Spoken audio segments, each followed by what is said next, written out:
everyone, welcome back once again to Vicious Rants, and of course I'm your host, your YouTube messiah and often imitated, never duplicated superstar Tim Vicious, and we are going to be talking about what Raw this week, folks. And this week's Raw was held in Denver, Colorado, so and I'm not going to lie, the crowd was surprisingly dead. The show, all in all, like I said before, I'm going to start trying to give the review score right at the get-go and then talk about the matches as we go through the show. I'm going to try and start doing that for you guys, you know, try and cut out as much of the bullshit as possible for all y'all. All in all, show, give it like a good 7. You know, it was put together pretty good. Not a lot of promos, you know, it was just more so just straight action. But, yeah, it again fell victim to the whole, why are you going to have this guy on the show if you don't really have a story set up for them? In that kind of a sense, kind of feel. You know, but moving forward, Raw started out, Roman came out, got a good pop from the crowd, you know, and I said before, Roman, you know, Roman, he's got the look, he's got, you know, he's obviously got the build, he's going to wind up, he was called right from the get-go when he first debuted at Survivor Series a couple years ago. When the Shield was done, he was going to get the push just like Batista did, you know. They were about ready to pull the trigger on him at Mania, but they changed plans on that at the last minute. Seth got the strap instead. You know, so now it's just a matter of eventually Roman's got it. Looks like he may wind up getting it at Survivor Series. You know, gotta tell you though, Roman has improved leaps and bounds. Not saying he's a top-notch phenomenal wrestler, but I'm saying he's improved compared to where he was from WrestleMania until now. He's improved. So whether you like the man or not, at least tip your hat to him on that part. Moving forward though, Roman comes out, talks about on how he's the #1 contender, how he's going to win the title, you know, and all that jazz. And then out comes Seth. Talks about on how he's going to like, on how he's not going to say, yo, Roman, yeah, you're not walking out with the, you're going to be remembered as the guy who carried my luggage. You know, you had your shot at WrestleMania.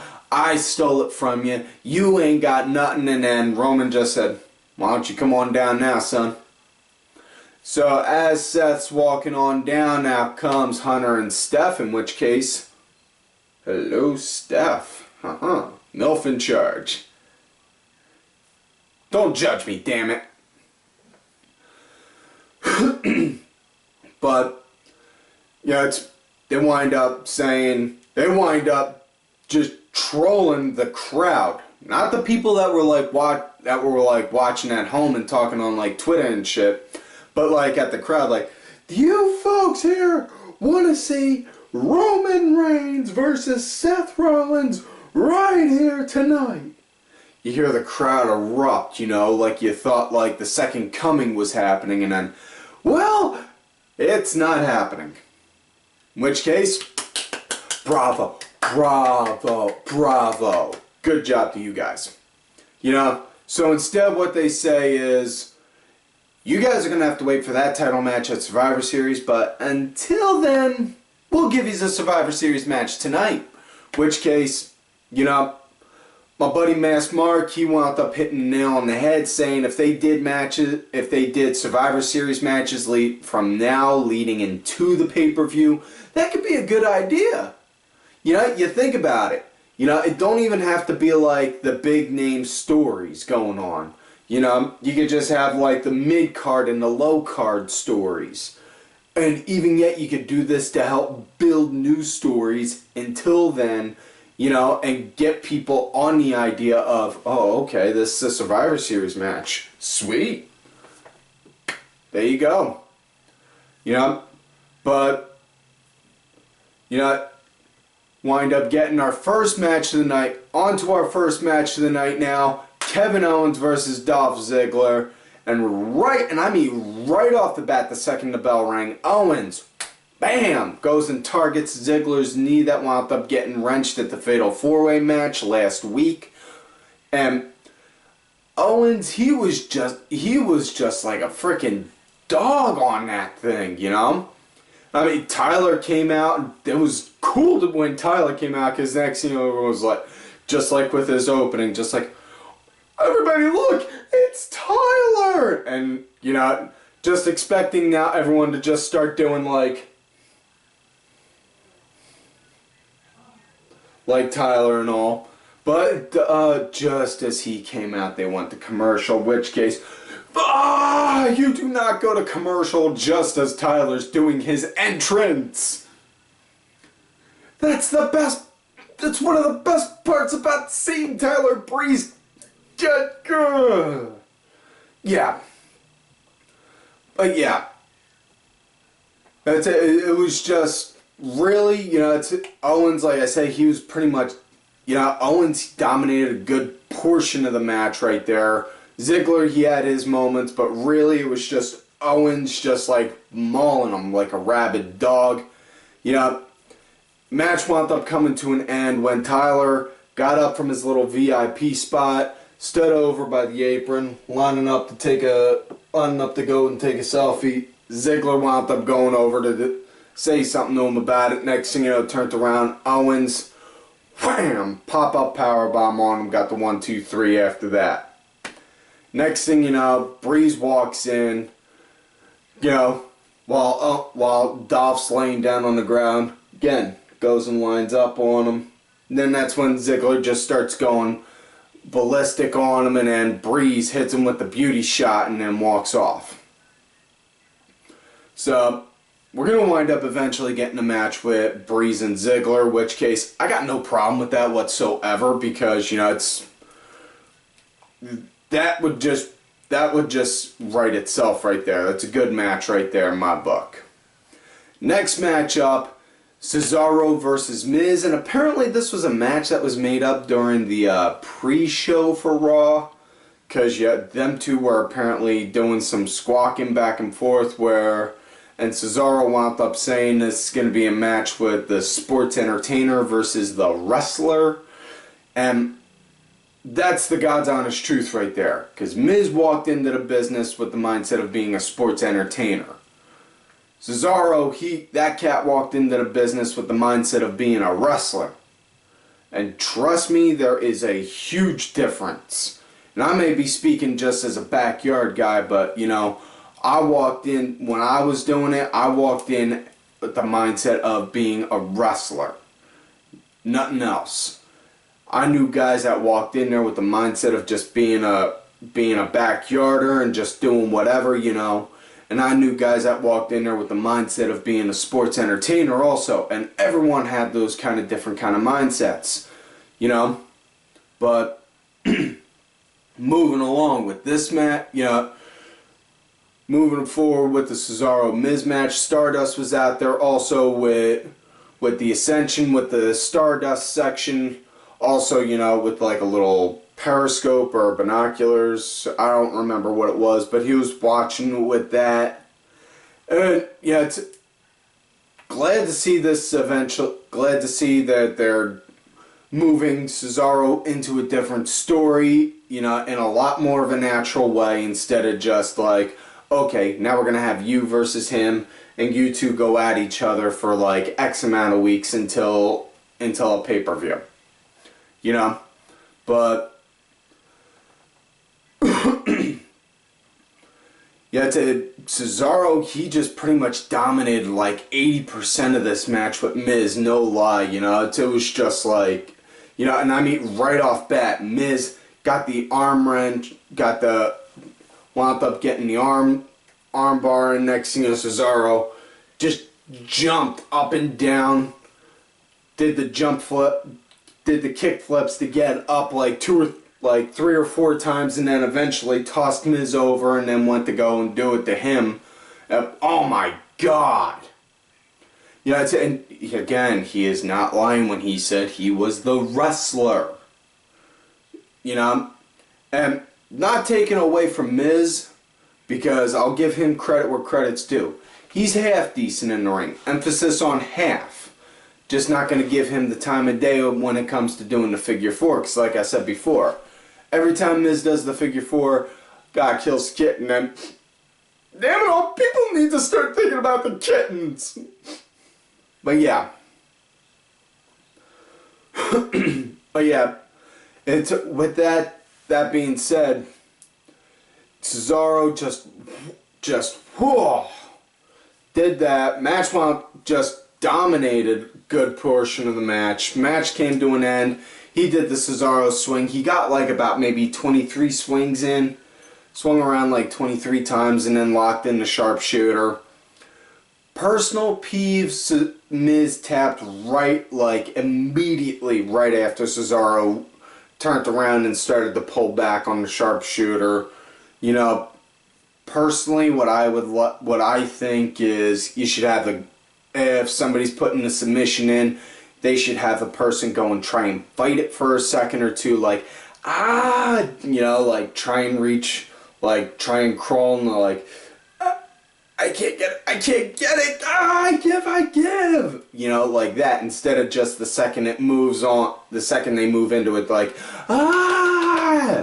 you know, it kind of gives the guy who's tapping out a little extra credit, saying they withstood for a few seconds, you know, but moving forward, next matchup, Lucha Dragons versus Barrett and Sheamus, or as I'm calling them now, the UK Connection. You know, because apparently they're going to now be a tag team, so, which, no problem with. Sheamus needs something to do in between now and whenever he cashes in his briefcase, and, you know, Barrett's a hell of a talent, and it's always good to have him on, get some TV time. So, yeah, I can't knock that. But this one, what I was pretty much impressed with right at the beginning of the match, there was a lot of quick tags back and forth with the Lucha Dragons. Just Kalisto hit a move, Kalisto hit a good couple moves, and next thing you know, tags Sin Cara. Sin Cara hits a couple moves, tags in Kalisto, like that. It's like that for a good bit until they went to break. Then once they went to break, next thing you know, once they went to break, they wound up get Barrett and Sheamus. They got the upper hand. Yeah, they wound up taking control once they got back. After that, it was just kind of like back and forth for a minute. Yeah, until the end when Kalisto wound up hitting the Selena del Sol on Barrett and got the 1, 2, 3. But I will say this, one thing that did really impress me was when Sin Cara was in, when Sin Cara got a hot tag, he just bounced around and he was just hitting everything that wasn't red hot and nailed down. You know, hit Sheamus, hit Barrett, hit Sheamus, hit Barrett, jump and do a suicide dive onto Barrett, climb back up on the apron, move out the way of a bro kick, you know, hit Sheamus in the knee, hit Sheamus in the leg, go springboard off, Sheamus catches him, counters that, and then goes and hits him again. Yeah, that's what I'm saying. He was just moving so much on that. That was impressive. And next matchup, it was pretty much a bona fide, it wasn't even a pretty much, it was a bona fide squash match. It was Del Rio going up against R-Truth. Now, before the match started, should be noted, Swagger was seen looking over at Zeb like, well, isn't it Zebediah Coulter? Oh, Jack Swagger, I know that voice anywhere. And Swagger just looking at him like, what happened to you, Zeb? Yeah, you're sporting some new colors now. What's going on, buddy? You know?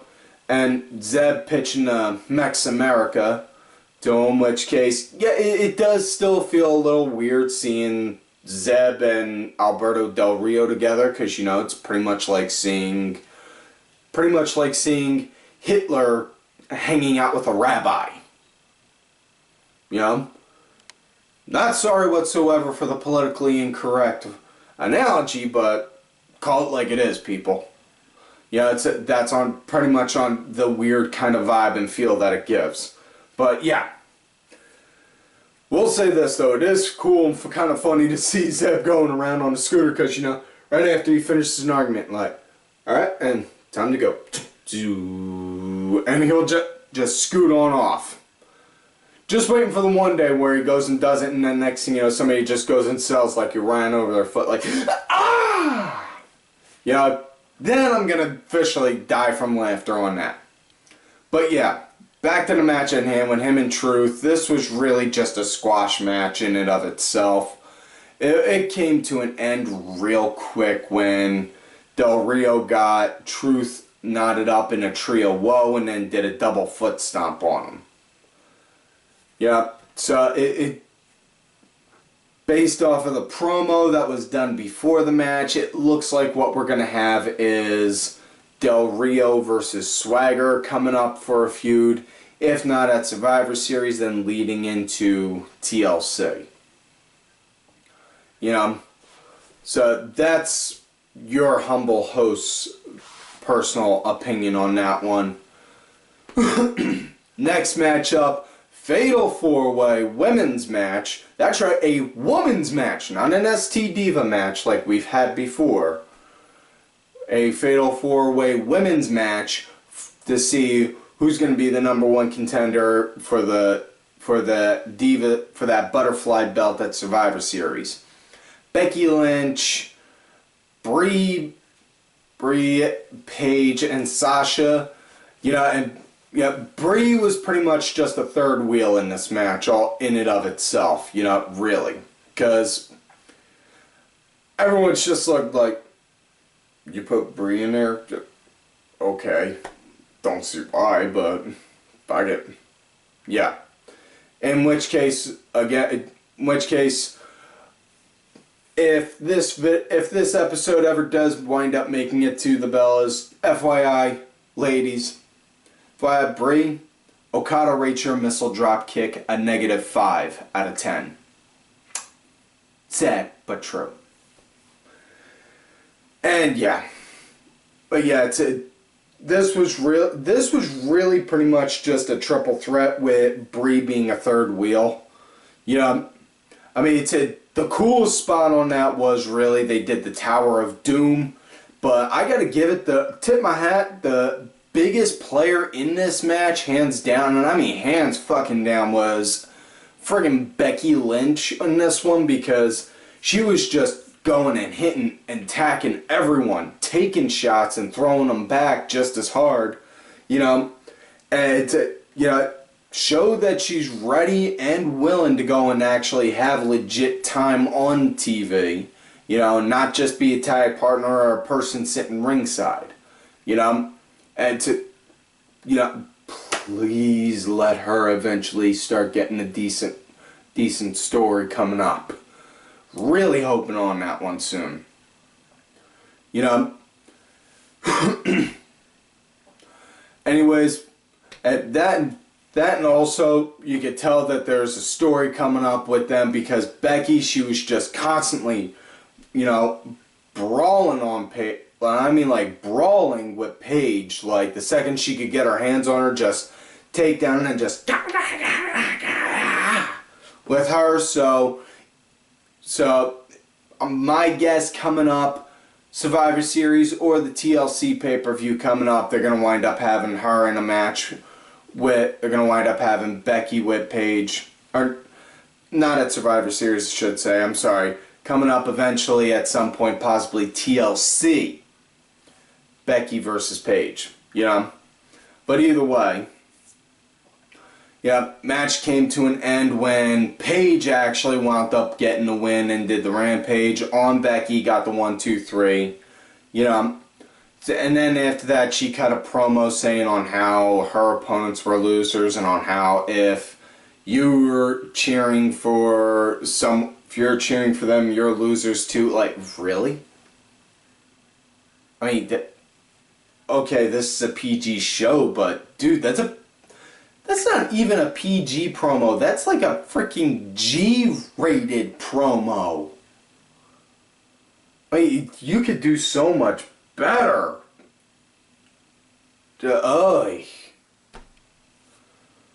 Yep. Yeah. Moving forward, though, main event time. Seth's team versus Roman's team. Now, on how they wound up getting the team set up for Seth, they showed Seth setting his team up over the course of the night. You know, after Owens' match, Seth went up to him, Kevin Owens. Now, let me ask you, how would you feel about, you know, WrestleMania? Kevin Owens versus Seth Rollins. Can make that happen, you know, if, you know, you're willing to work with us. Yeah, you work on my team tonight, in which case everyone was pretty much just like when they went the idea of Kevin Owens versus Seth Rollins at WrestleMania, just like, okay, oh, stop. Can only get so erect. That was pretty much like on how everyone on my timeline on my Twitter at Tim Vicious went. Just, and then New Day wound up going, oh, Seth Rollins! We hear you need a new tag partner. We hear you need some tag partners. The New Day is here to oblige. And Woods and Kofi like, don't worry, we can get you your third man, just hold him. Unicorn power, and then you just hear burr, burr, burr, burr, burr, burr, burr, burr, burr, on the trombone, and out comes Woods, and then they come out. So it's Seth, Owens, and the New Day versus Roman Reigns, and then the Usos return. Yeah. Nothing against the Usos. It's just, honestly, they really don't do anything to make me go and say, okay, I want to see, let me see, you know, anything that's impressive, because legitimately, this is an Uso match. Super kick. Over the top. Super kick, super kick, super kick. Suicide dive, super kick, body splash. That's an Uso match. That just described on how the Usos pretty much wrestle. You know? Yeah, and then, of all people that they had with him also, they had the fuck knuckle himself, Ryroid, which, joy. Yeah, and who could be Roman's last partner? Well, it really isn't much of a guess. It was Ambrose, obviously. You know? So, I mean, and how the match started off right off bat, Woods going and pretty much getting in Rollins' face like, I got this, I'm gonna start this, I'm gonna start this. You know, bell rings, he turns around, wham, walks right into an Uso super kick, and then tags Uso 1, tags in Uso 2, and then boom, Superfly Splash. Gets the 1, 2, 3 and eliminates Woods. Not even like a whole 30 seconds into the match, which case, like I said, that's pretty much on how a Uso match always goes. So yeah. You know, after that, it was Kofi that got eliminated, and then Big E wound up taking out Uso 1, and Owens took out Uso 2. And folks, before y'all ask me which one's Uso 1 and Uso 2, I really don't know. I don't know. I can never remember. So I just label them like Uso 1, Uso 2.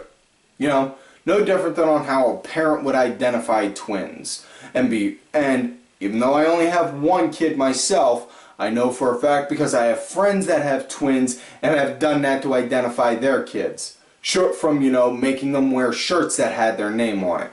Or wearing tags that said Thing 1 and Thing 2. They just call them Child 1, Child 2. You know, they would do that. But yeah. It's Big E. He took out the 1 using the big ending, and not gonna lie, it was actually pretty good, pretty cool to see Big E just pull that move out without it being a spiked one. You know, I haven't seen that in forever. You know, not knocking that, haven't seen it, just saying.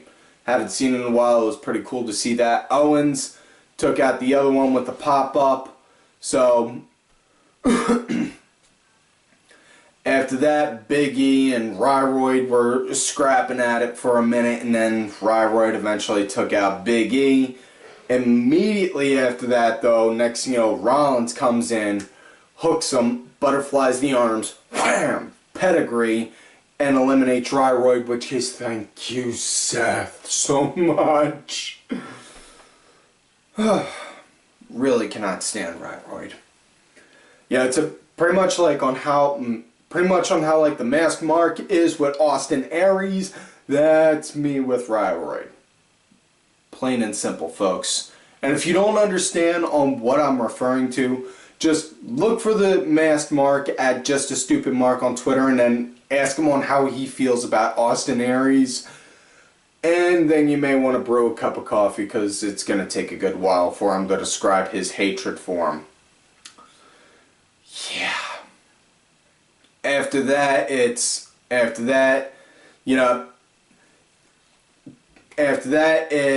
Owens and Seth versus Roman and Dean. And Owens, taking it to Dean pretty good. And what I absolutely loved on how with Owens playing up more so to his no BS character while he's holding Dean and Seth's yelling at him. The whole time Owens is just yelling at Seth saying, "Come on, do something! Do something! Do something!"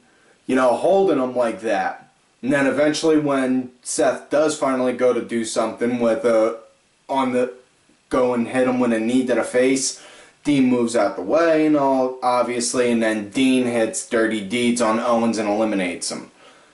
And then that's when pretty much the internet exploded at how the one small corner of the internet exploded, because it was Roman and Dean versus Seth.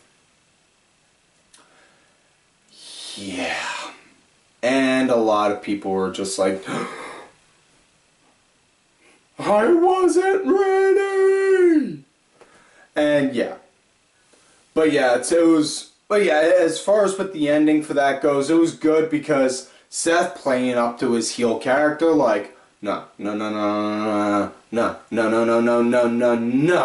Tried to run away, couldn't get out, tried to jump the barricade, got pulled back in, started getting an ass whooping thrown to him, and then Seth grabbed a chair, wham, cracked Dean with it, and then wind up cracking Roman with it also. Ref calls for a DQ, so Roman's team won.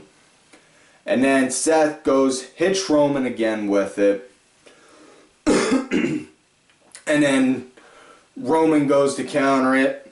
So, yeah, it was a good way to end it, because Roman's team got the win, which makes Roman look strong, and Seth's team, Seth didn't have to take a pin to lose, which works out just as good. Yeah, can't really argue on that one. And that's it for this week's show, folks. So, like all normal, don't forget to like the video, subscribe to the channel, go back, watch the other episodes, look for me on Twitter at TimVicious. Make sure you also look for my backup account, Tim_Vicious. I'm also out there on that Facebook gimmick at Tim Ash. Also, don't forget to check out the music brought to you today, courtesy of my producer, Mr. Oliver Ben. His music is on Spotify, iTunes, Xbox. Details on it are in the description box. As well as, do not forget to follow all of these cool-ass cats right here on Twitter. Vicky Earls, I am Danny Sunday. Make sure you look for Danny on the See It or Skip It show.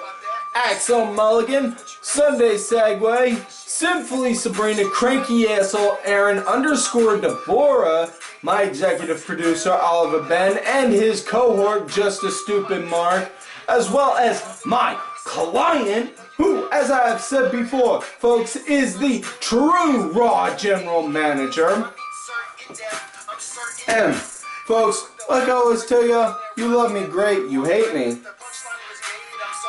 Fuck you.